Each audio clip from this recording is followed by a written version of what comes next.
Conditions and warranties तक हमने last class में कर लिया था, है ना?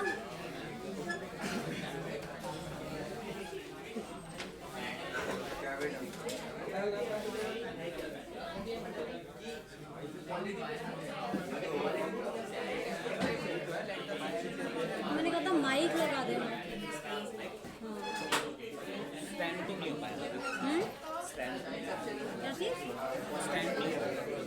स्टैंड कहाँ गया? वो बनाया तो था वहाँ पे।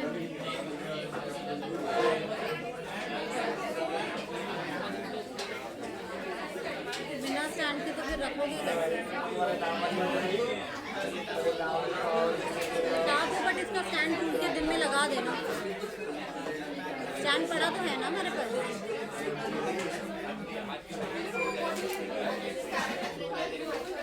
चलो जी, आज हम स्टार्ट कर रहे हैं rules regarding transfer of property.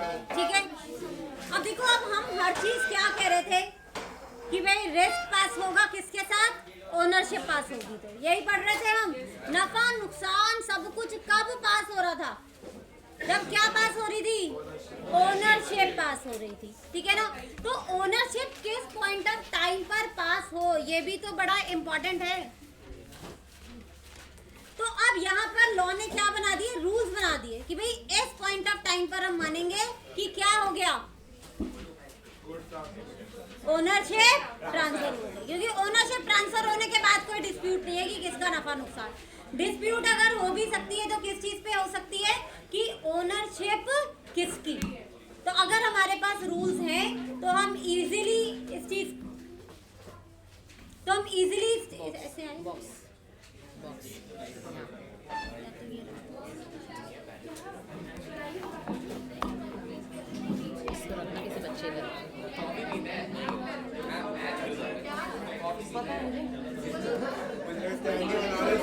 ये दिन में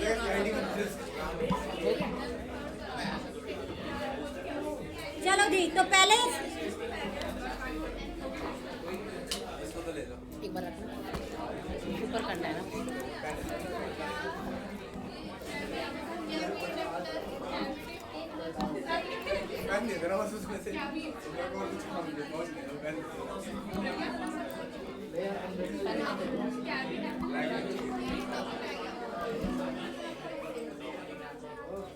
चलो जी, पहला आता है specific goods in deliverable state.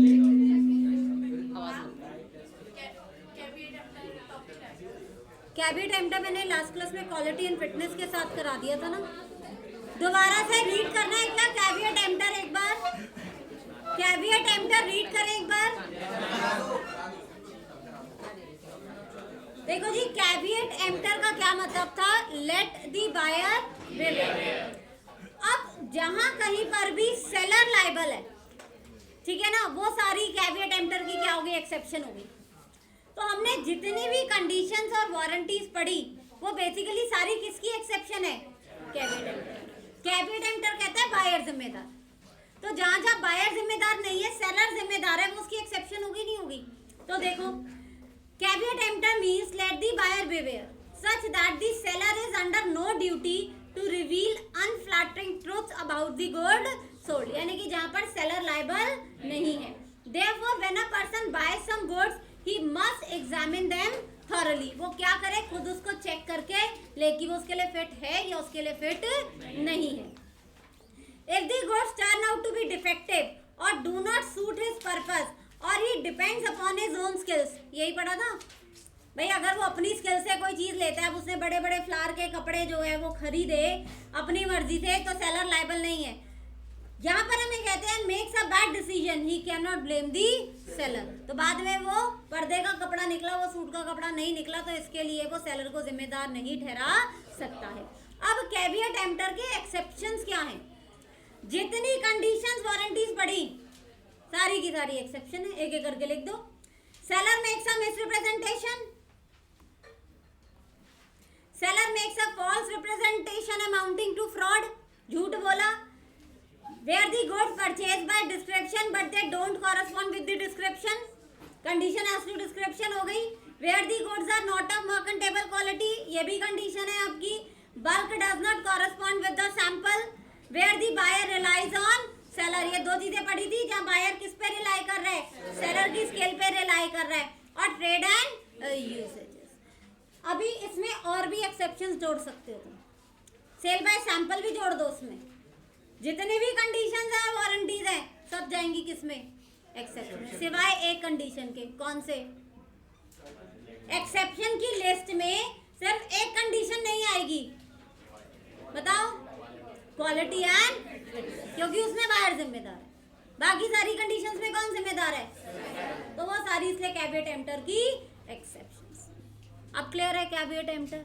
ठीक है जी, चलो अब हम आ जाते हैं अपने rules regarding transfer of property. अब देखो इसमें सारे बच्चे अपने रजिस्टर्स खोलो, मैंने आप लोगों को एक फ्लो चार्ट बनवाया था। Goods in a deliverable state, जब गुड्स स्पेसिफिक है और असर्टेन्ड है, व्हेन गुड्स स्पेसिफिक है बट अनअसर्टेन्ड है, दिख रहा है सबको फ्लो चार्ट में। फिर goods in a deliverable state है, उसके जो 3 पॉइंट्स में पॉइंट्स हैं, not in a deliverable state है, या फिर अभी सेलर का कुछ उसमें काम करना अब बाकी है। ठीक है जी, आज ही फ्लो चार्ट दिख रहा है ना सबको? यहाँ पे दोबारा बनाओ फ्लो चार्ट या सीधा थ्योरी से स्टार्ट करें? फ्लो चार्ट सबके बुक में है ना? चलो जी आ जाओ। तो इसमें सबसे पहले आता है specific goods in a deliverable state, section 20। सबसे पहले आता है what do you mean by deliverable state. Deliverable state का मतलब क्या है? हमें कहते हैं डिलीवरेबल स्टेट का मतलब है कि अब इसमें कुछ भी करना बाकी नहीं है, यानी कि अभी के हाथ बायर ये सामान लेके जा सकता है। Goods are said to be in a deliverable state when they are in such state that the buyer would under the contract be bound to take delivery of them. अब सेलर का कुछ भी इसमें करना बकाया नहीं है। तो हम ये कहते हैं अगर गुड स्पेसिफिक है, डिलीवरेबल स्टेट में है, तो जैसे ही वो डिलीवरेबल स्टेट में आए प्रॉपर्टी क्या हो गई? ट्रांसफर। ठीक है। दूसरा specific goods not in a deliverable state, अगर गुड्स डिलीवरेबल स्टेट में नहीं है तो क्या कर रहे हैं प्रॉपर्टी पास करने के लिए? Bring them in a deliverable state. Deliverable state का क्या मतलब है? ऊपर लिखा हुआ, यानी कि सेलर अपने हिस्से का सब काम कर चुका है, बता चुका है, यानी कि बेसिकली क्या कर रहे हैं वो लोग इसमें अप्रोप्रिएशन कर रहे हैं और कुछ नहीं कर रहे हैं, क्योंकि गुड्स तो हमारे कैसे हैं? स्पेसिफिक है और असर्टेन्ड है। फ्लो चार्ट में देखो पहला पॉइंट क्या है? स्पेसिफिक है और असर्टेन्ड है। मैंने आपको 3 चीजें बताई थी। सबसे पहले गुड्स कैसे हैं? अनअसर्टेन्ड है, लॉट में पड़े। सेलर ने उसमें से एक सामान उठाया, आपके लिए अलग कर दिया, उसने क्या कर दिया? असर्टेनमेंट। और जब उसने सामान अलग करके आपको भी बता दिया कि भैया ये अब तुम्हारा सामान है, अब सेलर भी सामान को नहीं बदल सकता, तुम भी कुछ नहीं कर सकते, तो क्या हो गई? एप्रोप्रिएशन। और एप्रोप्रिएशन होते ही प्रॉपर्टी क्या हो गई? पास हो गई। यही बताया था। अब इन सारे पॉइंट्स में जब गुड्स चाहे असर्टेन्ड है या अनअसर्टेन्ड है, हम कुछ नहीं कर रहे, हम सिर्फ एप्रोप्रिएशन कर रहे, कुछ नहीं कर रहे। एप्रोप्रिएशन करने का तरीका क्या है? कि सेलर का और बायर का अपने अपने हिस्से पे जो करना बकाया है भैया वो कर लो, और गुड्स को कैसे उसमें स्टेट में ले आओ? एप्रोप्रिएशन में। बस यही करना है हमें। तो दिमाग में एक मोटा मोटा ये याद रखो, एप्रोप्रिएशन तक पहुंचना है। रास्ता क्या है? Uncertain, ascertain and appropriation. अगर पहली वाली स्टेज पे अनअसर्टेन में, तो कहाँ आना पड़ेगा? असर्टेन में, फिर एप्रोप्रिएशन। ऑलरेडी असर्टेन में हो तो सिर्फ और सिर्फ कहाँ आना है? एप्रोप्रिएशन। गाड़ी तो कहाँ जाके रुकेगी जी हमारी? एप्रोप्रिएशन। तो इसमें कुछ ध्यान नहीं रखना, बस एक ही चीज ध्यान में रखो, we have to do appropriation. ठीक है जी, चलो। अगर गुड्स डिलीवरेबल स्टेट में नहीं है तो क्या ले आओ उनको? Deliverable state. डिलीवरेबल स्टेट में लाते क्या हो गया? एप्रोप्रिएशन। ठीक है जी। नेक्स्ट देखो, where there is a contract for the sale of specific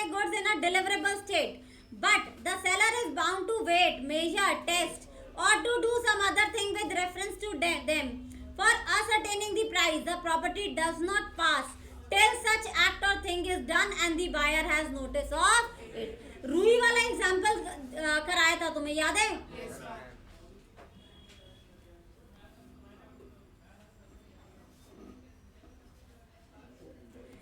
मैंने कहा था सेलर जो है बायर को कॉटन बेच रहा है, रामू काका गोडाउन से कॉटन भर भर के ला रहे हैं। अभी तक वो 10 बैग भर के लेकर आ चुके हैं। इस 10 बैग में से 6 बैग को सेलर क्या कर चुका है? वेट कर चुका है, मेजर कर चुका है, यानी कि भाई इसमें इतनी कॉटन है, इसका इतना प्राइस है। बायर सामने खड़ा है, अचानक आग लग जाती है। बायर कितने बैग्स का लॉस उठाएगा? 6 का। और सेलर कितने का? 4 का। क्यों? क्योंकि 6 बैग्स का एप्रोप्रिएशन हो गया, डिलीवरेबल स्टेट में था और सेलर ने जो भी इसका प्राइस असरटेन करना था, वेट असरटेन करना था, वो भी कर दिया। और नोटिस टू बायर तो क्या होता जा रहा है साथ के साथ? एप्रोप्रिएशन का यही तो मतलब है। सेलर का करने का जो काम था वो भी हुआ, बायर को बता दिया गया, तो जी एप्रोप्रिएशन हो गया। तो 6 बैग्स का तो एप्रोप्रिएशन हो गया था। तो 6 बैग्स की क्या हो गई? Transfer of property. 4 बैग्स का एप्रोप्रिएशन अभी नहीं हुआ था, तो उनकी प्रॉपर्टी अभी पास नहीं हुई। ये पॉइंट क्लियर है सबको? अब सेकंड कैटेगरी पे आ जाओ, जब गुड्स क्या है? अनअसर्टेन, यानी कि हम एक स्टेप और पीछे चले गए। अब अनअसर्टेन को पहले तो क्या करना पड़ेगा? असर्टेन, फिर क्या करना पड़ेगा? एप्रोप्रिएशन। आ जाओ, अनअसर्टेन और फ्यूचर गुड्स, तो पहला क्या करना पड़ेगा? असर्टेनमेंट, और फिर क्या करना पड़ेगा? असर्टेनमेंट कैसे करोगे? सामान कैरियर को दे दिया, भाई सेलर का कुछ भी एक्ट होगा ना, ठीक है, या फिर सेलर ने जो है आपके लिए पैकेजिंग करके जो है वो ट्रक वाले को दे दिया, या आपका सामान वेयर हाउस में रख दिया, पर्ची आपके नाम से बना दी, ये सब क्या है? ये असर्टेनमेंट ही तो है। यानी कि अब सेलर अभी आपके सामान को चेंज नहीं कर सकता, बस फर्क इतना है कि अभी आपको नोटिस नहीं मिला। जैसे ही नोटिस मिला, एप्रोप्रिएशन हो गया और ट्रांसफर क्या हो गई? प्रॉपर्टी हो गई। ठीक है जी, आगे चलते हैं। फिर हमने इसमें पढ़ा था सेल और रिटर्न बेसिस, यानी कि अगर सामान आपको पसंद नहीं आता है तो आप क्या कर सकते हो? वापस कर सकते हो, है ना? इसमें याद है वो मैंने स्क्वैश वाला जूस वाला एग्जांपल कराया था। ग्रोसरी वाले से बॉटल तो ले आए, गटक भी गए, अब भी घर पसंद नहीं आया इतना सा छोड़ के, तो वहां पर वापस नहीं कर सकते हो। या फिर बॉटल रख के भूल गए तो अगले साल जाके वापस नहीं करोगे। तो सेल और रिटर्न का मतलब है जहां सेलर आपको ऑप्शन दे रहा है कि या तो आप सामान खरीद लो या फिर आप मुझे वापस कर दो।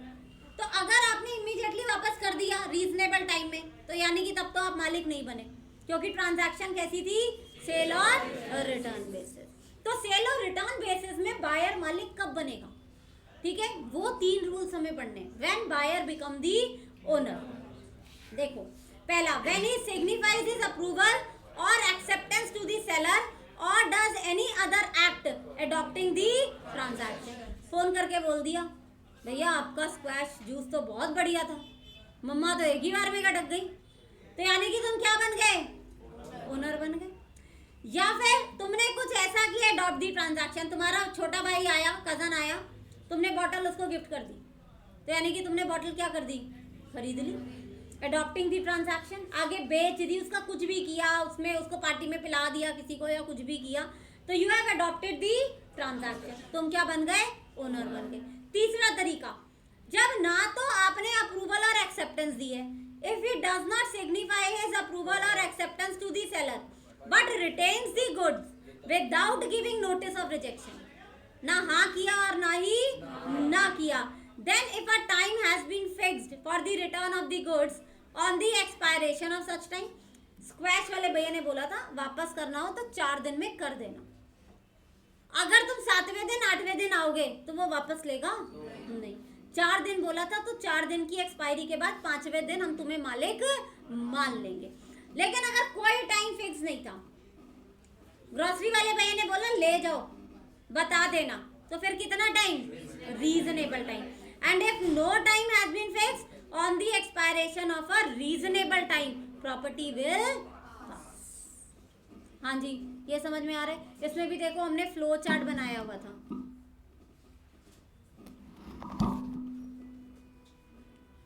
ठीक है जी, आगे बढ़े इसमें।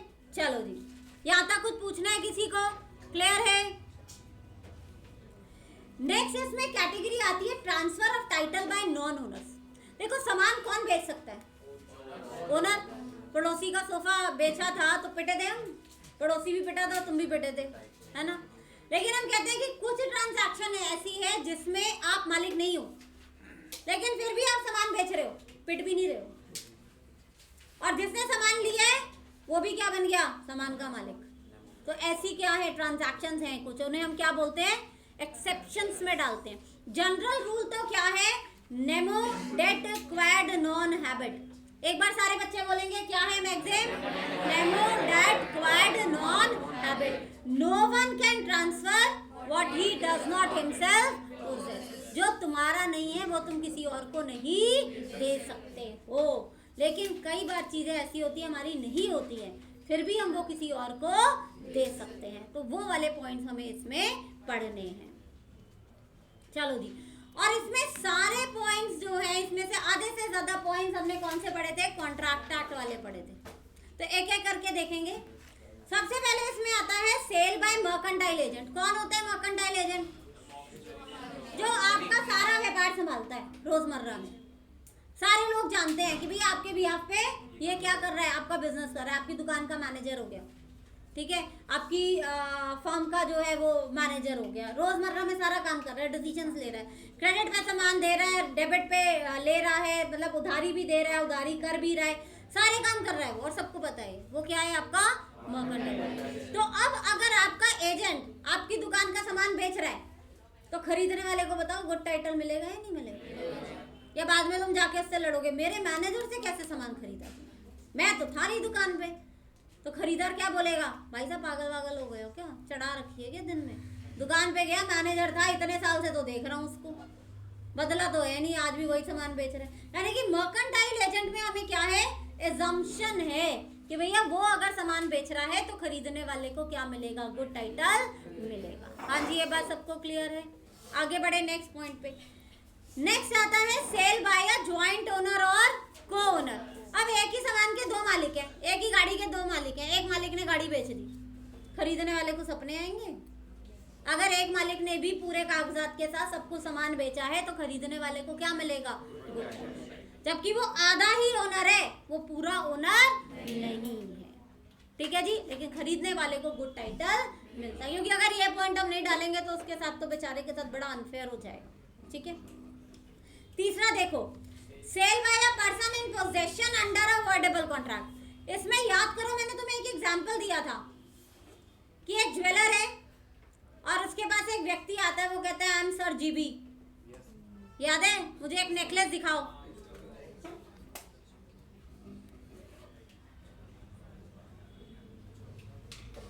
कॉन्ट्रैक्ट में पढ़ा था फ्रॉड में कि ज्वेलर के पास एक व्यक्ति आता है, वो कहता है मैं सर जीबी हूं, इससे एक नेकलेस लेता है 2 करोड़ का, फ्रॉड कर रहा है इसके साथ बकायदा, क्योंकि जो चेक इसने दिया है वो बाउंस होने वाला है। लेकिन चेक बाउंस हुआ है 4 तारीख को, ट्रांजैक्शन हुई है 1 तारीख को।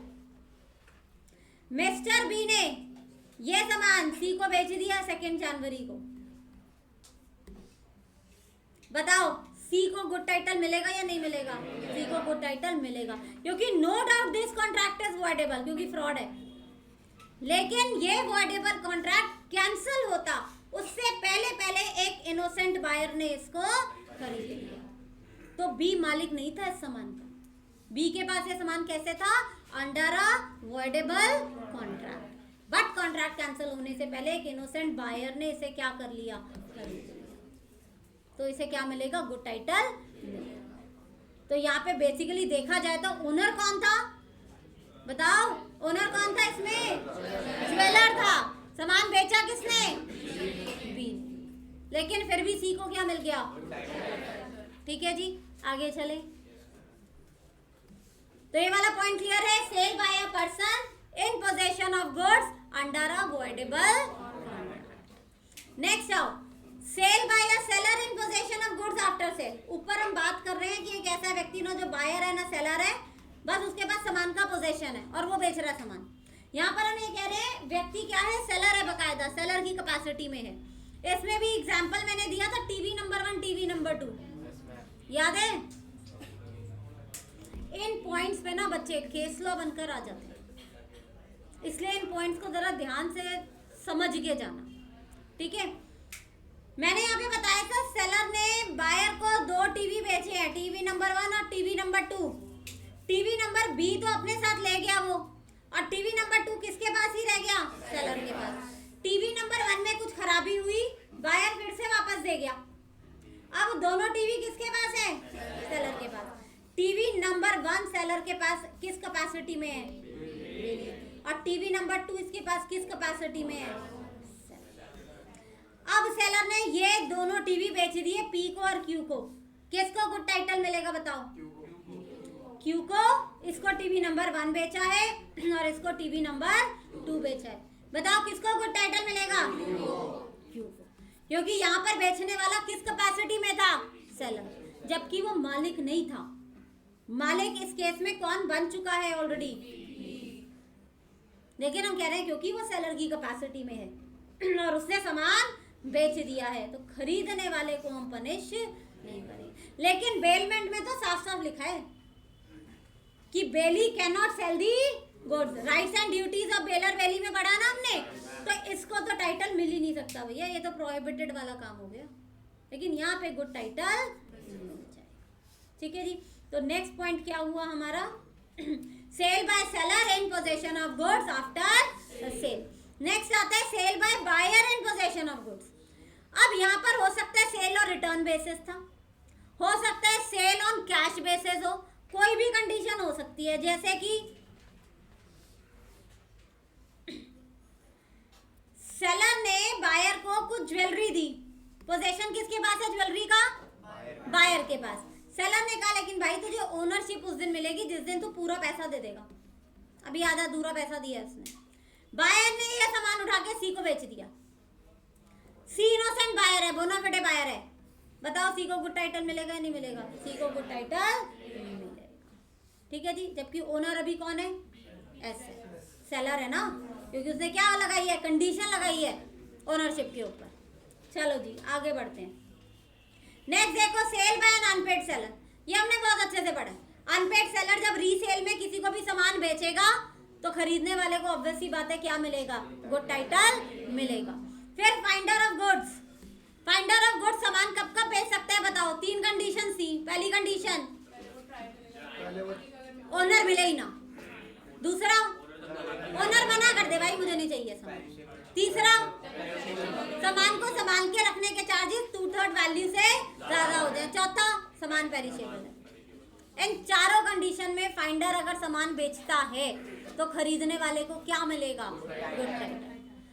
और इन चारों कंडीशन के अलावा अगर फाइंडर सामान बेच दे, जैसे इसको अंगूठी मिली, इसने दाएं देखा बाएं देखा, अंगूठी जेब में, और बाहर निकलते ही सीधा ज्वेलर को बेची, अब बताओ गुड टाइटल मिलेगा ज्वेलर को, नहीं। तो फाइंडर को हर केस में ये अधिकार नहीं है, खरीदने वाले को हर केस में गुड टाइटल नहीं मिलेगा। अगर फाइंडर इन 4 कारणों में सामान बेच रहा है तभी खरीदने वाले को गुड टाइटल मिलेगा, ये चीज याद रखना, ठीक है जी। आगे चले। फिर एस्टॉपल एज टू टाइटल, याद है मैंने बताया था ए बी को टीवी बेच रहे हैं, टीवी एक्स का है, एक्स सामने बैठा हुआ है, हाँ जी। जब बिक गया तो पहुंच गया, भाई क्यों खरीदा, तो खरीदने वाला क्या बोलेगा, भाई सब पागल पागल हो, चढ़ा रखी है क्या दिन में, वहीं तो बैठे थे उस समय, क्यों नहीं रोका मुझे। तो एस्टॉपल एज टू टाइटल। फिर प्लेजी, प्लेजी कौन होता है, अभी पढ़ाया था मैंने, प्लेज गिरवी रखने वाला प्लेजर, जिसके पास सामान गिरवी रखोगे वो प्लेजी। तो प्लेजी को अगर अपने पैसे नहीं मिलेंगे तो सामान तो बेचेगा ही ना, इसीलिए तो सामान गिरवी रखा था उसने, तो खरीदने वाले को क्या मिलेगा, गुड टाइटल मिलेगा। ये सारे पॉइंट्स पहले मुझे बताओ क्लियर है, एक बार सारे पॉइंट्स हम रीड करेंगे एक एक करके। Point number 1, point number 2, point number 3, point number 4, point number 5, point number 6,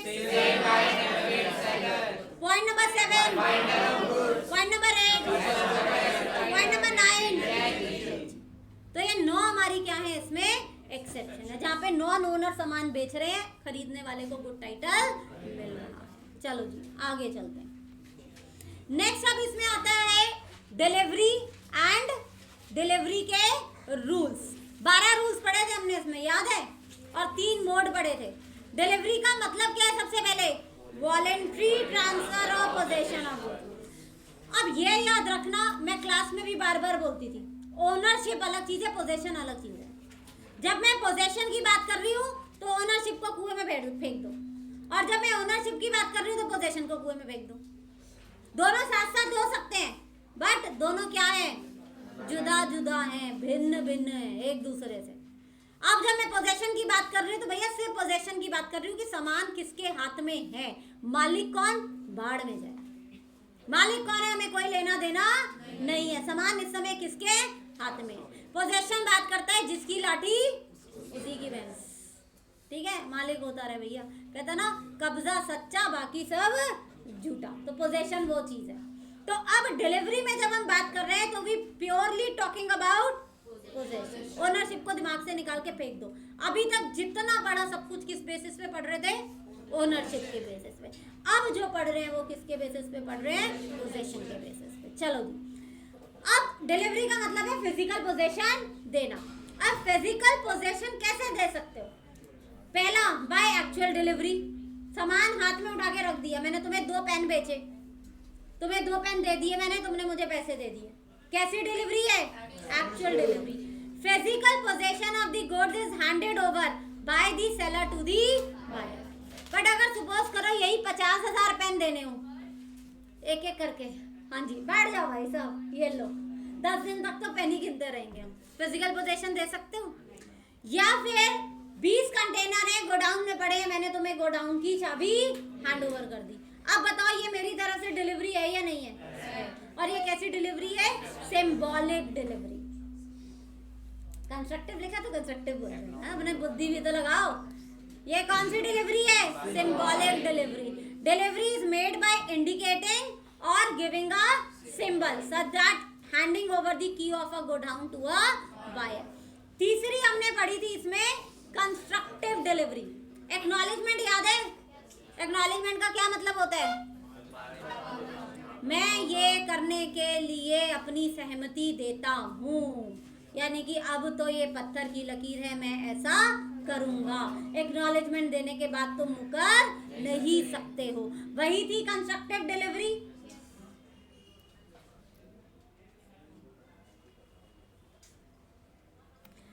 seller ने बायर को बोला, सर जी सामान किसके पास पड़ा है? सी के गोडाउन में पड़ा है, ले लो, आपके घर के बाजू में है ये गोडाउन। अब सी ने बी को एक्नॉलेजमेंट दे दी कि सर आपका सामान मेरे पास पड़ा है, आके ले जाओ। क्या अब सी मुकर सकता है? नहीं, है ना, ये हमने पढ़ा है कॉन्ट्रैक्ट में। और जब सी मुकर नहीं सकता तो हम क्या मानेंगे कि जैसे ही इसने एक्नॉलेजमेंट दी, सेलर की तरफ से बायर को क्या हो गई? डिलीवरी हो गई, क्योंकि सी मुकर नहीं सकता। ठीक है जी, बात समझ में आती है? इसे हम कैसी डिलीवरी कहते हैं? Constructive delivery. When a third person who is in possession of the goods acknowledges that he holds the goods on behalf of the buyer, agent बन गया ना बेसिकली। एक्नॉलेजमेंट देने के बाद वो व्यक्ति तुम्हारा एजेंट बन गया। एजेंट तो वैसे ही तुम्हें किसी चीज के लिए मना नहीं कर सकता। सामान तुम्हारे पास आया या तुम्हारे एजेंट के पास आया, एक ही बात है या नहीं है? अब अगर इस केस में मैंने ये मान लिया कि सी तुम्हारा एजेंट है, तो यानी कि सामान किसके पास आ गया? तुम्हारे पास आ गया, बी के पास आ गया। इसलिए हम इसको क्या बोल रहे हैं? कंस्ट्रक्टिव डिलीवरी बोल रहे हैं। ठीक है जी, चलो जी आ जाओ। अब किस पे आते हैं?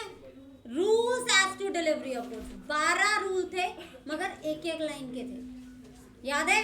कुछ रूल्स रिगार्डिंग डिलीवरी। अब देखो, सबसे पहले हम कहते हैं डिलीवरी में भी इधर एक्चुअल, सिंबॉलिक और कंस्ट्रक्टिव। ये पढ़ी अभी हमने तीनों मोड कि तीनों तरीके से डिलीवरी पॉसिबल है और हो सकती है। दूसरी, delivery and payment are concurrent condition, यानी कि डिलीवरी और पेमेंट जनरली क्या होते हैं? दोनों साथ साथ होते हैं। तीसरा, अफेक्ट ऑफ पार्ट डिलीवरी। याद है मैंने तुम्हें एक एग्जांपल कराया था कि भैया खेत में फसल है, अब बायर को बड़ी जल्दी हो रही है। बायर ने कहा सर जी आपकी तो लेबर थोड़ी कम है, मैं अपनी भी लेबर लगा देता हूँ। उसकी भी लेबर फसल काट रही है और सेलर की भी काट रही है और ट्रक में लोड होती जा रही है। अभी आधी फसल लोड हुई है, देखने में क्या लग रहा है? पार्ट डिलीवरी है। मगर प्रैक्टिकली देखो तो कैसी डिलीवरी है, फुल डिलीवरी, क्योंकि आधे ज्यादा खेत में तो किसके एजेंट लगे हुए हैं, बायर के लगे हुए। तो हम ये कहते हैं affect of part delivery when property in goods is to pass on delivery. जहां पर पार्ट डिलीवरी है वहां पे फैक्ट्स को देख के कहना पड़ेगा कि पूरी डिलीवरी हुई या फिर पूरी डिलीवरी नहीं हुई। ठीक है जी, नेक्स्ट आ जाओ। डिलीवरी के लिए अप्लाई कौन करेगा, बायर। ऑब्वियसली दुकान पे जाते हो, सामान लिखवाते हो, डिलीवर कहाँ करने कौन बताता है, तुम ही तो बताओगे, उसको थोड़ा ना सपने आ रहे हैं तुम कहाँ रहते हो। ठीक है जी, next time of delivery. Time of delivery में क्या रहेगा बताओ, कौन सा टाइम रहता है, हाँ जी बताओ फटाफट, time of delivery.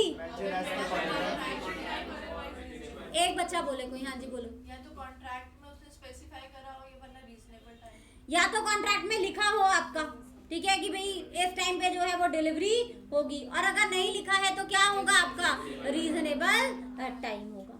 Place of delivery, अगर सामान एग्जिस्टिंग गुड है, प्रेजेंट में आपका कॉन्ट्रैक्ट ऑफ सेल हो रहा है, तो जहाँ पे गुड्स अभी पड़े हुए हैं, याद है इसमें एक छोटा सा फ्लो चार्ट बनवाया था मैंने, अपना रजिस्टर देखो सब, टाइम ऑफ डिलीवरी और प्लेस ऑफ डिलीवरी में छोटे छोटे से 2 फ्लो चार्ट बनाए थे मैंने, हाँ जी दिखे सबको, मिले। तो प्लेस ऑफ डिलीवरी में क्या था, और जहाँ पे गुड्स बनने हैं टू बी मैन्युफैक्चर्ड, तो जहाँ पे बनेंगे that will be the place of delivery. यानी कि अभी जहाँ पे गुड्स पड़े हैं, अगर अभी बिक रहे हैं तो जहाँ पे पड़े हैं, दुकान के पास, दुकानदार के पास गए, दुकान में सामान पड़ा है, तो that is the place of delivery.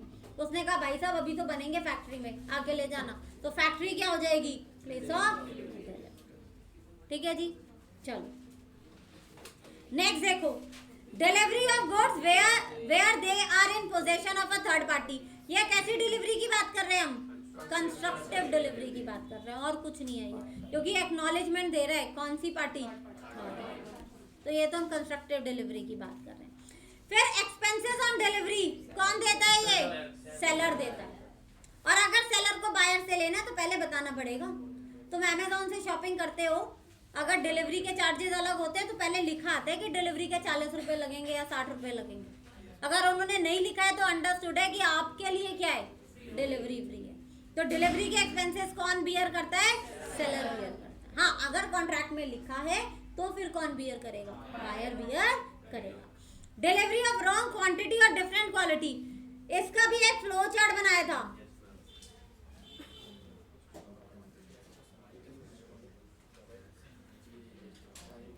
Wrong quantity में क्या था, या तो कम आया आपके पास सामान, या फिर आपके पास क्या आया, एक्सेस आया, या फिर आपके पास सामान कैसा आया, मिक्स आया। तुमने 100 यूनिट ऑर्डर किए थे, 80 आए, क्या कर सकते हो, या तो 80 एक्सेप्ट कर लो, कोई बात नहीं, चल भाई 20 बाद में दे दियो, तुम भी बड़े संत आदमी, ठीक है ना, बड़े शांत स्वभाव के, कोई बात नहीं, बड़े बड़े देशों में छोटी छोटी बातें होती रहती हैं। लेकिन वही दूसरी तरफ तो मड़ियल, ऐसा कैसे कर दिया भाई, मैं बार बार ये थोड़ा ना करता रहूँगा, गिनता रहूँ, मैं तो नहीं करूँगा, सारा सामान वापस ले जाओ, 100 के 100 एक बार लेकर आइए। यानी कि सारे का सारा तुम क्या कर सकते हो, तुम अच्छे सच्चे या फिर अड़ियल, ये डिपेंड करता है। ठीक है, फिर एक्सेस, तुमने 100 मंगाए थे, 120 आ गए, अब इसमें भी क्या कर सकते हो,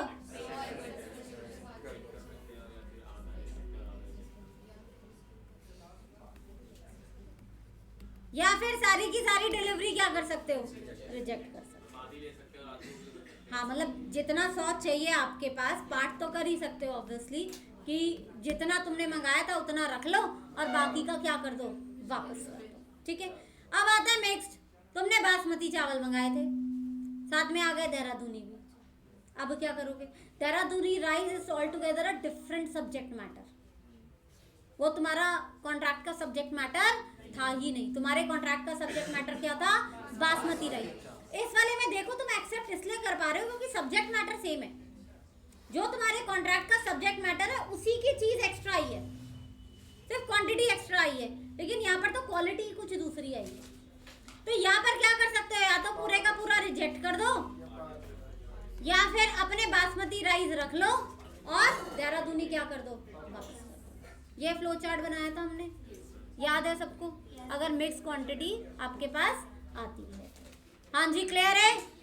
आगे चले। फिर इंस्टॉलमेंट डिलीवरीज। अच्छा, तुमने जैसे अभी हमने पढ़ा, तुमने 100 मंगाए थे, 80 आए हैं। अगर तुम अड़ियल हो तो क्या कर सकते हो? कोई भी तुम्हें इस बात के लिए कंपेल नहीं कर सकता कि भाई साहब अभी इतना रख लो, बाकी का बाद में दे दूंगा, जब तक कि तुम्हारी मर्जी ना हो उसमें। बात समझ में आ रही है? तो इंस्टॉलमेंट डिलीवरीज के लिए नोबडी कैन कंपेल यू, ठीक है? तो डिलीवरी एक बार में ही होगी, पूरी ही होगी, नहीं तो बायर के पास अधिकार है कि वो क्या कर सकता है, उसे रिजेक्ट कर सकता है। फिर डिलीवरी टू कैरियर और वार फिंगर। मैंने आपको एक राइट कराया था, reservation of right of disposal, याद है?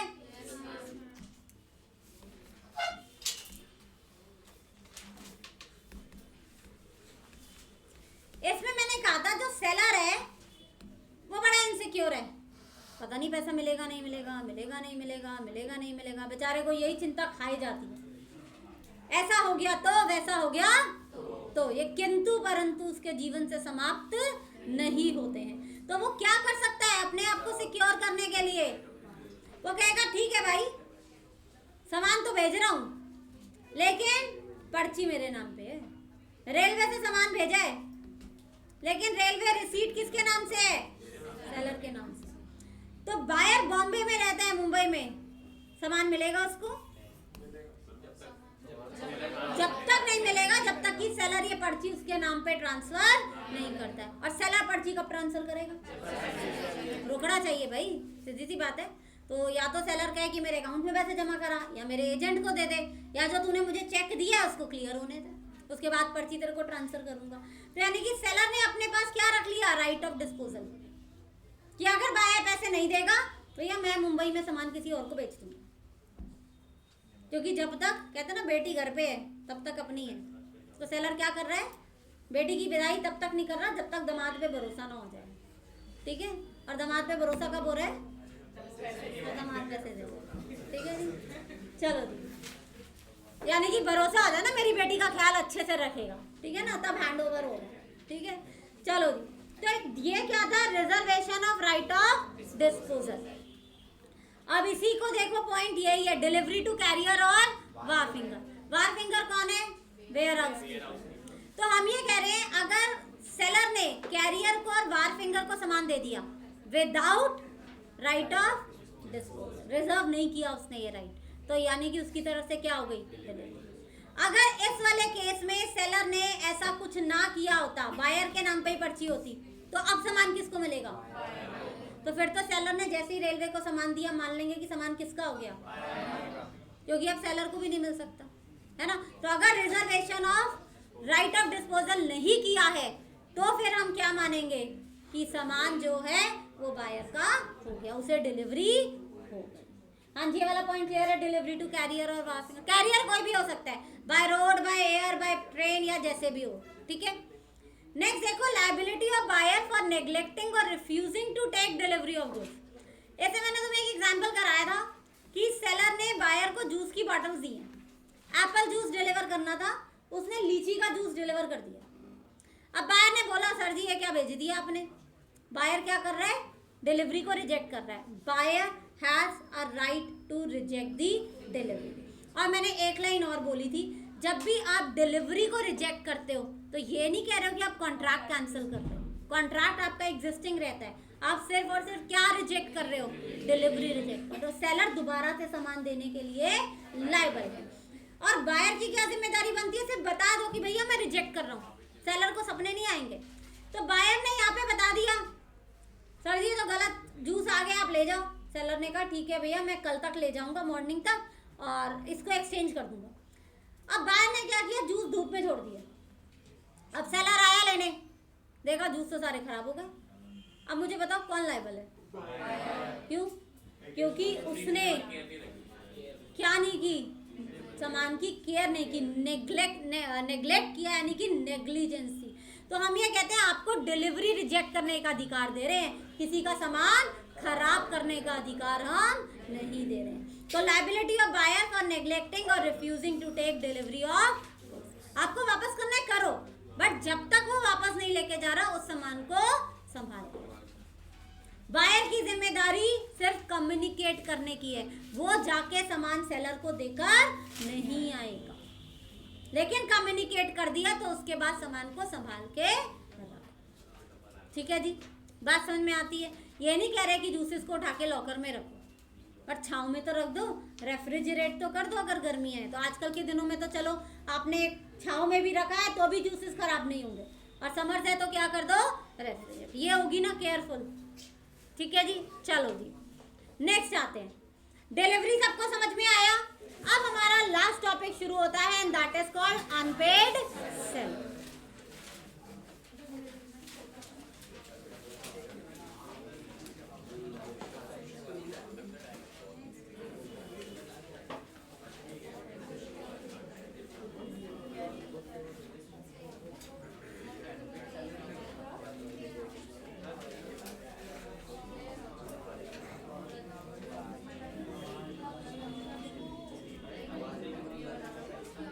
चलो जी आ जाओ, अब अपना लास्ट टॉपिक शुरू करते हैं and that is unpaid cell.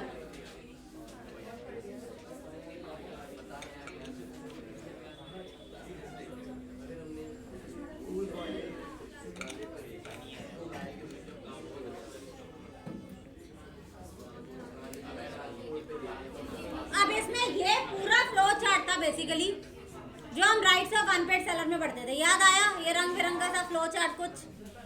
Right of unpaired seller, सबसे पहले अनपेड सेलर कौन है? बेचारा जिसको पैसे नहीं मिले। पैसे कौन से नहीं मिले, प्राइस वाले या अदर एक्सपेंसेस? प्राइस की चवन्नी भी रहती है तो तुम क्या हो? एक्सपेंसेस के 50,000 भी क्यों ना रहते हो तुम क्या हो? पेड सेलर, तुम अनपेड नहीं हो। ठीक है, तो यहाँ पर अनपेड कौन से अमाउंट की बात हो रही है?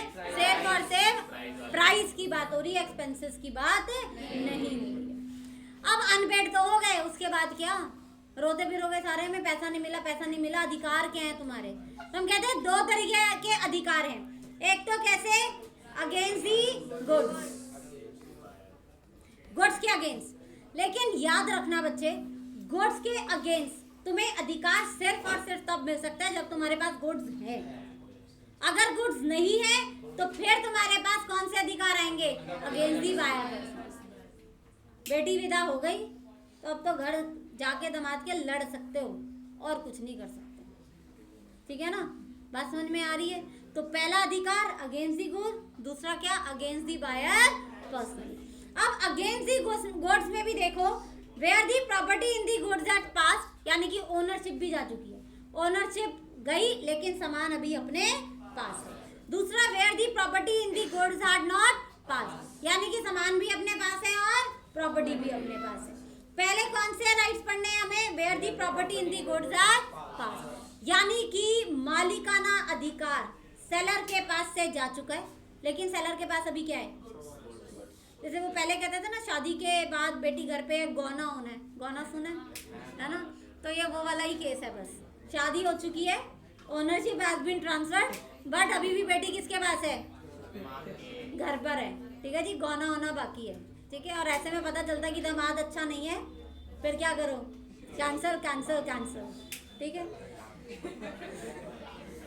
चलो जी, अब इसमें हमें 3 अधिकार पढ़ने हैं। राइट ऑफ लीन, बोलो फटाफट। पहला right of lien, right of stoppage and transit, तीसरा रीसेल। ठीक है जी, पहले अधिकार पे आते हैं right of lien. Right of lien यानी कि कब्जा मेंटेन करना। गौना नहीं हुआ है, पापा क्या बोल रहे हैं ना, बेटी को तो नहीं भेजेंगे जी, जब तक दामाद जी की नौकरी नहीं लगती हम तो बेटी को नहीं भेजेंगे। तो क्या कर रहे हैं पापा? कब्जा मेंटेन रख रहे हैं अभी। ठीक है, तो वो क्या है? हमारा राइट ऑफ लीन है।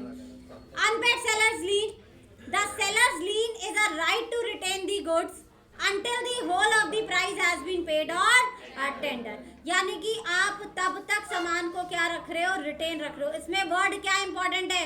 रिटेन। 3 बार बोलेंगे सारे बच्चे word, retain retain retain the goods until the whole of the price has been paid or tender। ठीक है जी, लेकिन ये राइट ऑफ लीन मिलेगा कब? इसके लिए क्या आती है हमारी condition C 3। Where the goods have been sold without the credit, या तो सामान क्रेडिट पे बेचा ही नहीं था। भैया दुकानदार के पास तुम खड़े हो, वो सामान टेबल पे तो रखा हुआ है उसने, लेकिन भाई साहब पहले पैसे दो तब पैक करूंगा, नहीं तो पैक नहीं करूंगा। क्यों? क्योंकि उसने सामान आपको क्रेडिट पे नहीं दिया है। दूसरा, where the goods have been sold on credit and the credit period has expired. अगर तुमने सामान आज किसी को दिया है और तुमने कहा भाई साहब ठीक है 3 महीने बाद पैसे दे देना, तो 3 महीने तक तो तुम अनपेड सेलर बन ही नहीं सकते हो। लेकिन जब 3 महीने खत्म हो गए, तुमने पैसे मांगे और तुम्हें पैसे नहीं मिले, तो अब तुम किस कैटेगरी में आ गए? क्योंकि राइट ऑफ लीन के लिए बड़ी बड़ी जरूरी चीज है कि तुम क्या हो, अनपेड सेलर। और अनपेड सेलर कब हो? जब तुम्हारा अधिकार है इस समय पैसा लेने का और तुम्हें इस समय पैसा नहीं मिल रहा है। ठीक है जी। तो क्रेडिट नहीं दिया तो ये अधिकार इमीडिएटली है, क्रेडिट दिया है तो जब क्रेडिट पीरियड एक्सपायर होगा तब तुम अधिकारी बनोगे। तीसरा, when the buyer become insolvent. तुमने सामान क्रेडिट पे दिया, नहीं दिया, सामने वाले का दिवाला निकल गया, अब क्या क्रेडिट पीरियड का इंतजार करोगे? भैया आज ही पता है इससे तो कुछ मिलने वाला नहीं है, या जो मिलना है इससे ले लो, या सामान रोक सकते हो तो रोक लो। तो इन तीनों में से जब कोई एक कंडीशन, और मैंने बताया था इन सब में क्या है, और इन तीनों में से कोई भी एक कंडीशन पूरी हुई, तुम्हारे पास क्या आ जाएगा? राइट ऑफ लीन। तो पहला सामान किस पे सोल्ड हुआ हो? दूसरा सामान क्रेडिट पे सोल्ड हुआ है but credit period has expired. तीसरा, तब क्या मिलेगा? राइट ऑफ लीन। अब ये राइट ऑफ लीन खत्म कब होगा? राइट ऑफ लीन कब तक है तुम्हारे पास? तब तक कब्जा है। कब्जा गया तो राइट ऑफ लीन भी गया, यानी कि क्या गया? पोजेशन गया तो राइट ऑफ लीन भी गया। पोजेशन कब कब जाएगा? जब सामान किसको दे दिया? और बेवकूफों की तरह क्या नहीं रखा? राइट ऑफ डिस्पोजल भी नहीं रखा। तो महात्मा, अरे नहीं नहीं दे देगा, पैसा दे देगा, पर्ची भी उसके नाम पे बना दी, हाँ जी तो भुगतो। तो अगर कैरियर को सामान दे दिया विदाउट रिजर्वेशन और without reserving right of disposal, तो आपके पास से क्या चला गया? राइट ऑफ लीन चला गया, अभी कब्जा चला गया तुम्हारे पास से। ठीक है। फिर पोजेशन बाय दी बायर, सामान जाना था एमपी में, पंजाब वाया पंजाब, और पंजाब में ही बायर ने जो है सामान का पोजेशन ले लिया, तो तुम्हारे पास से तो पोजेशन गया, बायर के पास चला गया, बायर के पास गया, बायर के एजेंट के पास गया, किसी के पास भी गया, तुम्हारे पास से पोजेशन गया तो राइट ऑफ लीन गया। तीसरा, seller waives his right of lien. बड़े ही संत महात्मा तुम। नहीं नहीं सर, हम ऐसा करते ही नहीं क्लाइंट के साथ, हम कभी कब्जा मेंटेन ही नहीं रखते। एक बार जबान दे दी, सामान आपका मतलब आपका, अब नहीं रखेंगे हम अपने पास, अब पराया धन है, अब इस सामान को हाथ लगाना भी हमारे लिए पाप है, बिल्कुल। उसने तौबा तौबा, ठीक है जी। तो अब उसने क्या किया? अपने आप ही राइट ऑफ लीन को वेव ऑफ किया, और अगर उसने राइट ऑफ लीन को वेव ऑफ किया तो क्या वो राइट ऑफ लीन बाद में रख सकता है? नहीं रख। अपना अधिकार अपनी स्वेच्छा से तुमने त्यागा तो ऑब्वियस ही बात है वो राइट तुम्हें अधिकार बाद में नहीं मिलेगा। लास्ट देखो, अफेक्ट ऑफ सब सेल और प्लेज बाय बायर। सब सेल क्या होती है? आगे किसी को बेच देना विद कंसेंट ऑफ सेलर। क्या होता है? आगे सामान बेचना with consent of seller. Seller ने बायर को सामान दिया, बायर ने पैसे नहीं दिए अभी, अब बायर ये सामान सी को बेच रहा है, लेकिन किससे पूछ के बेच रहा है? सेलर। सेलर को कैसे बहला रहा है, फुसला रहा है? भाई साहब देखो, सामान आगे बेचूंगा, मेरे पास पैसा आएगा, मैं आपको भी दूंगा। एस जो है वो बेचारे सीधे साधे से व्यक्ति हैं, उन्होंने कहा ठीक है जी, यानी कि एस ने एक ढंग से सी को क्या दे दिया? एक्नॉलेजमेंट दे दी कि सामान पड़ा है, ले जाना। यही हो रहा है ना इसमें। जब बायर ने एस की कंसेंट से बेची है तो यानी कि वो एस को क्या कंसेंट दिलवा रहा है? सी को कंसेंट दिलवा रहा है कि सामान उसको मिल जाएगा। अब मुझे बताओ, एस मुकर सकता है सामान देने से? नहीं मुकर सकता, एक्नॉलेजमेंट होगी। और जब वो सामान देने से मुकर नहीं सकता तो यानी कि डिलीवरी हो गई, कंस्ट्रक्टिव डिलीवरी हो रही है नहीं हो रही है? सबसे बताओ, कंस्ट्रक्टिव डिलीवरी यानी कि पोजेशन गया। पॉइंट्स जोड़ो ना। सब सेल में हम कह रहे हैं कि सेलर जो दे रहा है एक्नॉलेजमेंट दे रहा है कि भाई सामान ले जाइयो। ये मोड ऑफ डिलीवरी है, डिलीवरी हो गई। डिलीवरी का मतलब क्या है? पोजेशन जाना। पोजेशन गया तो क्या गया? राइट ऑफ लीन। ये इसके पीछे का क्या है? लॉजिक है। क्यों हम कह रहे हैं कि सब सेल में राइट ऑफ लीन चला जाता है? क्योंकि सब सेल में सेलर के पास से क्या जा रहा है? पोजेशन जा रहा है। सब सेल समझ में आया? अब इसी ढंग से प्लेज है। प्लेज का क्या मतलब होता है? गिरवी रखना। अब बायर ने अगर सामान थर्ड पार्टी को गिरवी रख दिया, ये तो इनोसेंट पार्टी है। क्या सेलर अपना सामान सी से ले सकता है? ले सकता है, मगर ये प्लेज का अमाउंट उसे क्या करना पड़ेगा? उसे चुकता करना पड़ेगा। वो बात अलग है, वो बाद में बायर से ले ले। तो हम कहते हैं अगर सब सेल है तो भी और अगर प्लेज है तो भी, दोनों ही केस में सेलर के पास से क्या जा रहा है? पोजेशन। और जैसे ही पोजेशन गया क्या गया? राइट ऑफ लीन चला। हाँ जी, क्लियर है सबको? आगे बढ़े।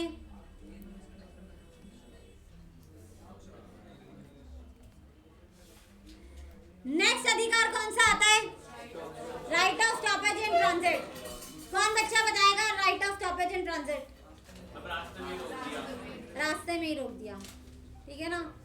जैसे हीरोइन छोड़ के जा रही है देश और हीरो ने रास्ते में ही रोक दिया, तो ऐसे दिखाता ना, हीरोइन की गाड़ी जा रही है, हीरो ने आगे आके बाइक लगा दी, है ना। नहीं, एरोप्लेन के आगे बैटरी लगेगी, वैसे फिल्मों में लग जाती है। अभी उसने टेक ऑफ नहीं किया है, पता नहीं कहाँ से एयरपोर्ट पे इनको परमिशन मिल जाती है बाइक लाने की, है ना। अब बाइक भी नहीं, वो एयरपोर्ट की वो टैक्सी और वो लेकर आ जाते हैं और आगे लगा देते हैं, है ना। फिर हीरोइन उतर कर आती है, फिर वायलेंस बचते हैं, है ना। तो that is right of stoppage in transit, यानी कि रास्ते में ही रोक दिया। पता नहीं कैसे वायलेंस बचते हैं, हमारे तो बचे नहीं कभी। चलो, section 44। Section 44 states when the buyer of goods become insolvent. इसमें याद रखना सबसे एसेंशियल कंडीशन है that buyer should become insolvent. अगर बायर इंसॉल्वेंट नहीं हुआ है तो आपको ये अधिकार कभी नहीं मिलेगा। आप कितने अनपेड सेलर बन जाओ, right of stoppage in transit आपको सिर्फ और सिर्फ एक कंडीशन में मिलेगा, when buyer has become insolvent. State when the buyer of goods become insolvent, the unpaid seller who has parted with the possession. Transit का मतलब ही है कि पोजेशन सेलर के पास भी नहीं है, बायर के पास भी नहीं है। पोजेशन किसके पास है? कैरियर के पास। जैसे हीरोइन किसके पास है? प्लेन में बैठी है, ठीक है। तो यहाँ पर हम ये कहते हैं कि सामान का पोजेशन ना बायर के पास ना सेलर के पास, किसके पास? कैरियर के पास। कैरियर कोई भी हो सकता है, ट्रक वाला भी हो सकता है, ट्रेन वाला भी हो सकता है, ठीक है, प्लेन वाला भी हो सकता है, ठीक है। आजकल वाले का बड़ा फैशन है ना, हर चीज के आगे वाला लगा हुआ है आजकल, ठीक है। चाय वाला, है ना, वड़ा पाव वाला। चलो, तो देखो, buyer of goods become insolvent, the unpaid seller who has parted with the possession of the goods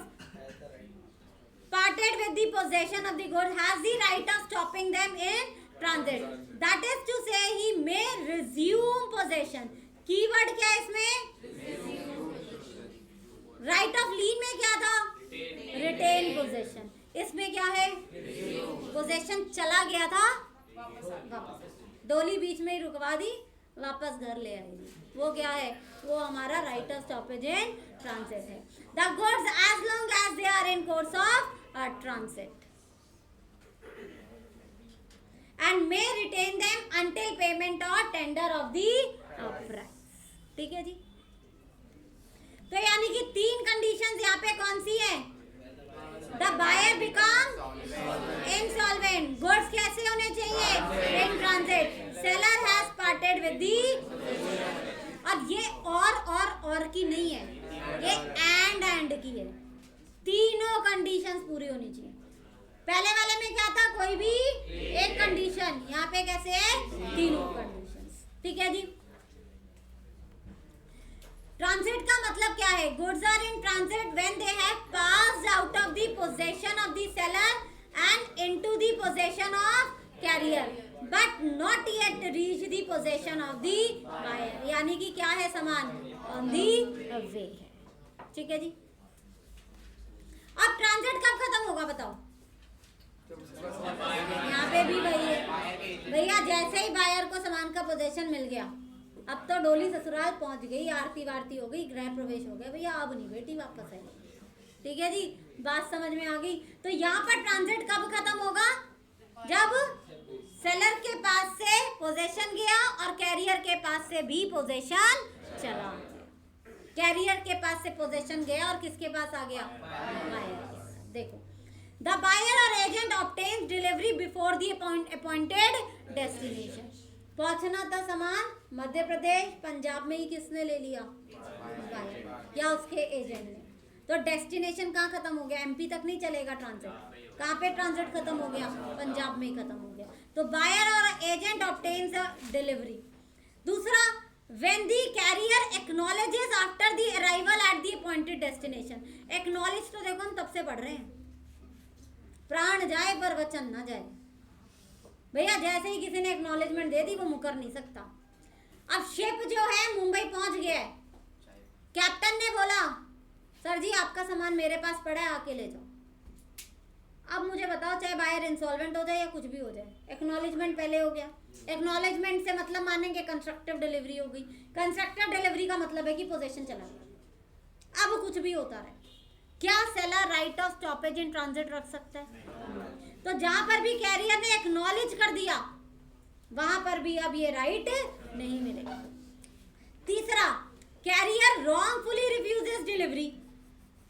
अब कैप्टन ने फोन किया सर मैं मुंबई पहुंच गया हूं, लेकिन उसने ये नहीं बोला कि आपका सामान मेरे पास पड़ा है, आके ले जाओ। उसने कोई एक्नॉलेजमेंट नहीं दी है। उसने तो बस इतना बताया कि शिप पहुंच गया है जी। अब शिप जब पहुंचा, बायर पहुंचा, तो उसने बायर को बोला सर बख्शीश, चाय पानी। ठीक है जी। बायर ने ताजमहल टीवी पिलाई, बिस्लरी का पानी भी पिलाया, लेकिन कैप्टन ने क्या बोला? सामान नहीं मिलेगा जी। अब यहाँ पर कैप्टन जो मना कर रहा है, कैसी रिफ्यूजल है वो? तो हम ये कहते हैं अगर रॉन्गफुल रिफ्यूजल है ना तो भी हम मान लेंगे कि क्या हो गया? Position transfer. हाँ, लेकिन अगर कैप्टन ये कहता कि भाई डॉक के चार्जेस आप क्लियर करो क्योंकि कॉन्ट्रैक्ट में लिखा है कि वो आपको क्लियर करने, तब तक सामान नहीं मिलेगा, क्या तब भी हम मानेंगे कि डिलीवरी होगी? तो रिफ्यूजल याद रखना, कैरियर का रिफ्यूजल कैसा होना चाहिए? रॉन्गफुल रिफ्यूजल होना चाहिए। ठीक है जी। नेक्स्ट आते हैं। तो पहला पॉइंट, दूसरा पॉइंट और तीसरा पॉइंट ये समझ में आया? आगे चलते हैं। If the goods are delivered to a ship chartered by the buyer, यानी कि सेलर ने सामान कैसे शिपिंग एजेंसी को दी है? जो किसने हायर की है? बायर। तो वो शिपिंग एजेंसी तो पहले ही बायर की क्या हो गई? एजेंट। ट्रांजिट शुरू होने से पहले ही क्या हो गया? जैसे ही शिपिंग एजेंसी के पास सामान गया, हम तो मान लेंगे कि वो सामान किसको चला गया? बायर को चला गया। And the circumstances show that the carrier is agent of the buyer. Then transit comes to an end. Transit भाई शुरू होने से पहले क्या हो गया? ठीक है जी। दूसरा देखो, when the goods are delivered in parts, the seller may stop the remainder. आधा सामान जा चुका है, आधा बाकी है, तो क्या बकाया सामान को रोक सकते हो? तो रोक लो। हाँ जी। Unless the delivery of the part of the good shows an intention to give up the possession of the good, बशर्ते कि वो पार्ट डिलीवरी वैसी वाली ना हो जो हमने पहले पढ़ी है ना, कि देखने में पार्ट डिलीवरी लग रही है बट एक्चुअली में क्या हो गई है? ये दोनों पॉइंट समझ में आए हैं। तो 3 पॉइंट पहले, 2 पॉइंट। तो यहाँ पर कीवर्ड क्या है? Carrier is agent of the. बात समझ में आ रही है? और यहाँ पे कीवर्ड क्या हो गया? Seller may stop the. पहले वाले में क्या है keyword? Carrier is the agent of the buyer. इसमें क्या है keyword? The seller may stop the. ठीक है जी। आगे बढ़े। अब लोगे कैसे वापस सामान? या तो एक्चुअल पोजीशन वापस ले लो, चले जाओ जी भाई, रुक जाओ, ट्रक मोड़ यहीं से, यू टर्न मार यहीं से। या फिर तीसरा, कैरियर को नोटिस दे दो कि भैया सामान आगे नहीं जाएगा, सामान यहीं से क्या हो जाएगा, वापस हो जाएगा। And redeliver them to the seller और अकॉर्डिंग टू हिज डायरेक्शन। ये दो ही मोड हैं जैसे जिससे आप right of stoppage in transit क्या कर सकते हो, एक्सरसाइज कर सकते हो। तीसरा अधिकार क्या है भैया, राइट ऑफ लीन रख लिया, right of stoppage in transit कर लिया, लेकिन वो पड़ोसी कहते ना भैया बेटी को कितने दिन घर बिठाओगे, है ना, भैया वो दामाद निकम्मा है तो वे तलाक कराओ, दूसरी शादी करो, है ना, तो दूसरी शादी क्या हो जाएगी, वैलिड हो जाएगी। तो यहाँ पे भी क्या है, वही है। यानी कि अब राइट ऑफ लीन एक्सरसाइज किया, right of stoppage in transit exercise किया, मगर सेलर सामान को कब तक रखेगा, तो लोग क्या कहते हैं, बेच दे, और खरीदने वाले को क्या मिलेगा, गुड टाइटल। लेकिन बेचने के ऊपर कंडीशन लगा दी कि भैया बेचने से पहले क्या कर दो, बता तो दो उसे कि हम क्या कर रहे हैं, बेच रहे हैं। देखो, if the buyer fails to pay और ऑफर द प्राइस, यानी कि बायर ने पैसे नहीं दिए within a reasonable time, the unpaid seller has the right to resell the goods in the following circumstances. पहला क्या है, यहाँ पर गुड्स पेरिशेबल नेचर है, भैया सब्जी और फल है, कितना इंतजार करोगे बायर का, कुछ घंटे, बेचोगे ही बेचोगे। Where he has exercised the right of lien and stoppage and gives a notice to the buyer of his intention to resell the goods, कि भैया मैंने देख कब्जा दोनों तरीके से मेंटेन कर लिया, तू तो पैसे दे नहीं रहा, अब मैं क्या करूंगा, इस सामान को बेचूंगा। या फिर पहले से कॉन्ट्रैक्ट में लिखा होगी अगर आपने 15 दिन के अंदर अंदर पैसे नहीं दिए तो सामान क्या कर दिया जाएगा, बेच दिया जाएगा। Seller has expressly reserved his right of resale. ये तीन ही कंडीशन है। पहला बोलो सामान क्या है, दूसरा क्या है, राइट ऑफ लीन रखा है, और स्टॉपेज है ट्रांजिट, यानी कि क्या दे रहे हो, नोटिस दे रहे हो। तीसरा क्या है, कैसा राइट है, एक्सप्रेसली। पहला बोलो पेरिशेबल नेचर, दूसरा नोटिस देके बेच रहे हो, तीसरा एक्सप्रेसली। ठीक है जी, इन तीनों केसेस में रीसेल कर सकते हो। अब जब रीसेल करोगे तो करना क्या है, सबसे पहले हम ये कहते हैं अगर बेचने वाले ने नोटिस दिया है, किसको नोटिस दोगे, बायर को, तो फायदे में रहोगे।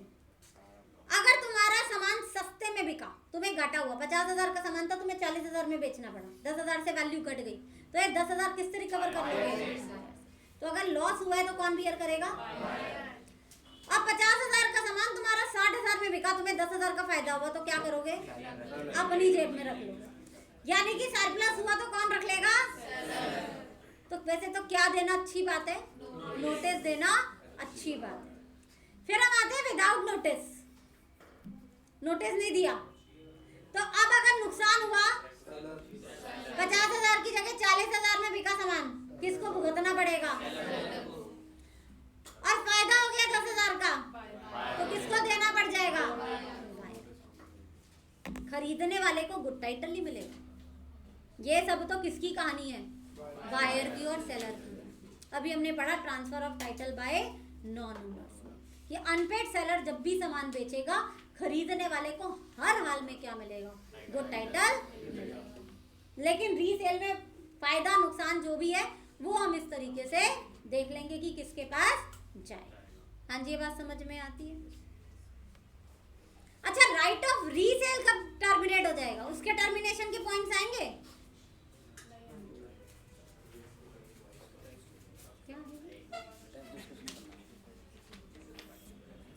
एलएलपी का टेस्ट दे दिया था सबने, कौन सा वाला है? सबसे पहले वाला जो होता है वो दे दिया। Explain the incorporation registration of LLP, ये वाला नहीं है, ये नहीं दिया। वो वाला दे दो जिसमें आपने LLP is a body corporate, ये पे आपने क्वेश्चन किस किस ने नहीं दिया ये, क्यों, नहीं ना दिया था।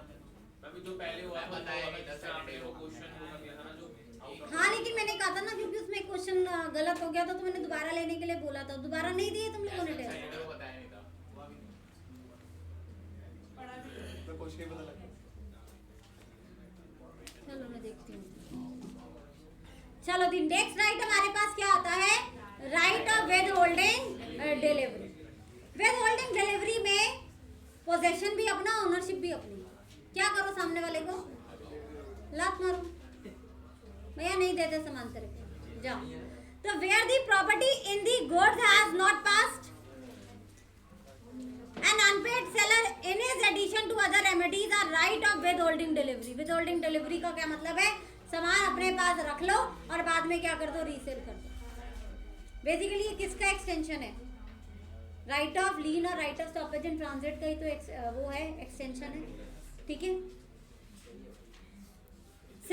Right of withholding delivery similar to and in coexistence with his rights of lien and stoppage and transit where the property has pass to the apply. पहले दो राइट्स में क्या था, सुन लो भाई, राइट ऑफ लीन और stoppage and transit में ownership किसके पास जा चुकी थी? इसमें ओनरशिप भी किसके पास है? ठीक है। तो इस राइट को हम क्या कहते हैं? With holding the delivery. फिर कौन से राइट्स आते हैं? ओनरशिप भी गई और पोजेशन भी गया। अब क्या करेंगे? हाँ जी, पीछे वाली रो,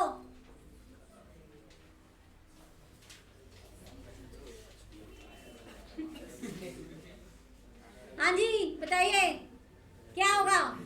पोजेशन भी गया और ओनरशिप भी गई अनपेड सेलर की। अब क्या करेगा वो? यानी कि अब किसका कॉलर पकड़ सकता है वो? बायर।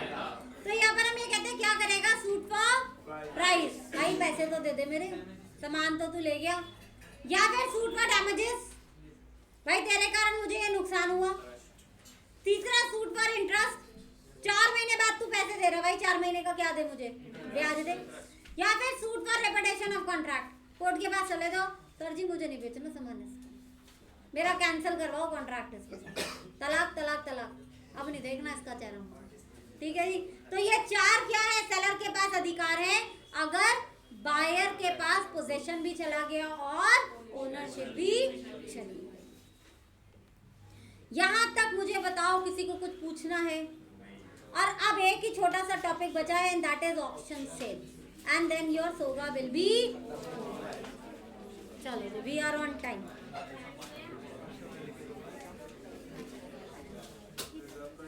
अच्छा, आप लोगों को मॉक टेस्ट का शेड्यूल और सारी चीजें मिल गई?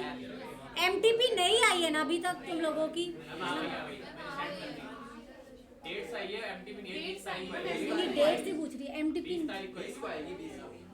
चलो ठीक है, तो 20 को आएगी, तो फिर most probably will keep it on 21 और 23 है शेड्यूल हो चुका है। अच्छा रख दिया मैम ने। मेरा डे अच्छा फिर 23 को ही पड़ रहा होगा ना। तो ऐसा करेंगे, जब हम एमटीपी करेंगे ना, तो आपको जो राइटिंग प्रैक्टिस चाहिए हम एमटीपी के साथ ही कर लेंगे, ठीक है। तो उस पर सेपरेट क्लास रखने से बेटर है कि एमटीपी तो हम करेंगे ही, उसी में कोई एक केस लॉ मैं आपको डिक्टेट कराऊंगी, फिर एक केस लॉ मैं आपको यहाँ पे लिखने के लिए दूंगी, या 2 केस लॉ डिक्टेट करा दूंगी, जैसे भी होगा। तो एमटीपी की क्लास सब अटेंड करेंगे, उसी दिन हम राइटिंग प्रैक्टिस भी करेंगे। अच्छा, राइटिंग में मुझे बताओ, डिस्क्रिप्टिव आंसर लिखने में तो प्रॉब्लम नहीं है, सिर्फ केस लॉ लिखने में दिक्कत है, या डिस्क्रिप्टिव भी डिक्टेट कराऊं उसे? चलो उसमें कोई जो छोटा क्वेश्चन होगा ना डिस्क्रिप्टिव का, वो डिक्टेट करा दो, ठीक है। चलो अब लास्ट इसमें आता है बच्चे आपका ऑप्शन सेल।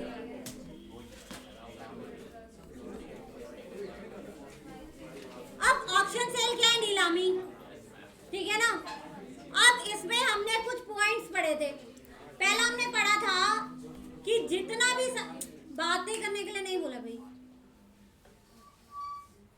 तो इसमें पहला पॉइंट हमने पढ़ा था कि आप जो भी सामान बेच रहे हो ऑप्शन सेल में, वो हर सामान क्या है? एक अलग सब्जेक्ट मैटर है। कुर्सी बेची तो कुर्सी अलग सब्जेक्ट मैटर, टेबल बेची तो टेबल अलग सब्जेक्ट मैटर, सबके अलग अलग क्या है? कॉन्ट्रैक्ट है, ठीक है ना।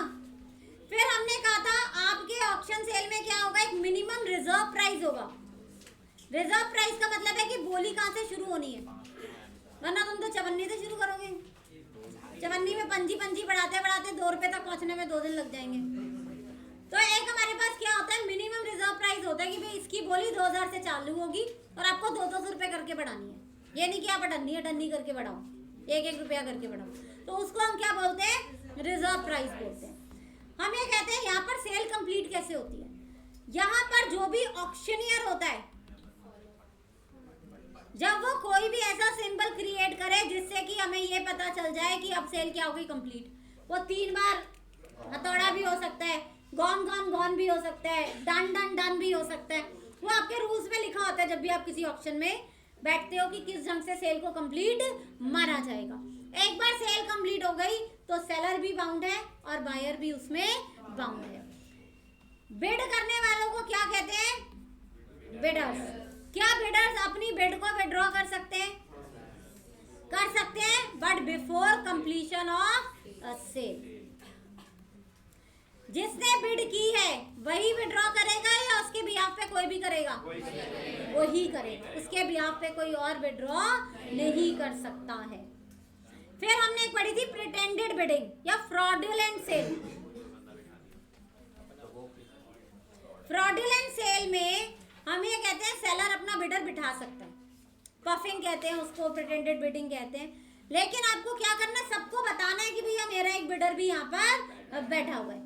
और अगर सेलर ने वो नहीं बताया तो खरीदने वाला कॉन्ट्रैक्ट अवॉइड कर सकता है, यानी कि then contracts become voidable at the option of buyer. अगर उसको लगता है ये तो मेरे साथ चालाकी हो गई जी, ये तो फ्रॉड हो गया मेरे साथ, तो वो क्या कर सकता है? कॉन्ट्रैक्ट को कैंसिल कर सकता है। तो उसे हम क्या कहते हैं? फ्रॉडुलेंट सेल कहते हैं। ठीक है जी। और यहाँ पर आपका सोगा की रिवीजन जो है वो क्या हो जाती है? खत्म हो जाती है। In the next class we will do company law. I will try कि हम एट अ स्ट्रेच पूरा एक ही क्लास में उसको क्या करेंगे? रिवाइज करेंगे। कंपनी लॉ के लिए बच्चे आप मेरे नोट साथ में रखोगे या मेरी वाली बुक जो है वो आप साथ में रखोगे, ठीक है? हाँ जी, कुछ पूछना है बोलो।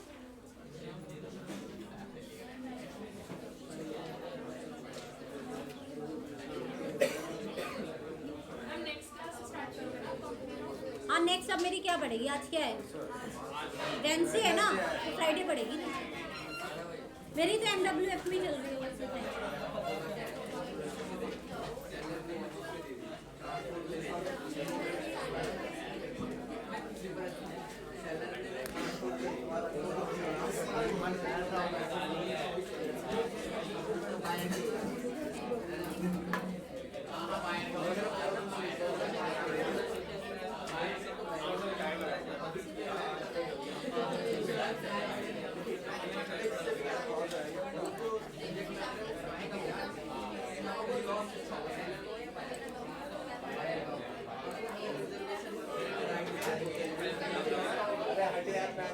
Bye.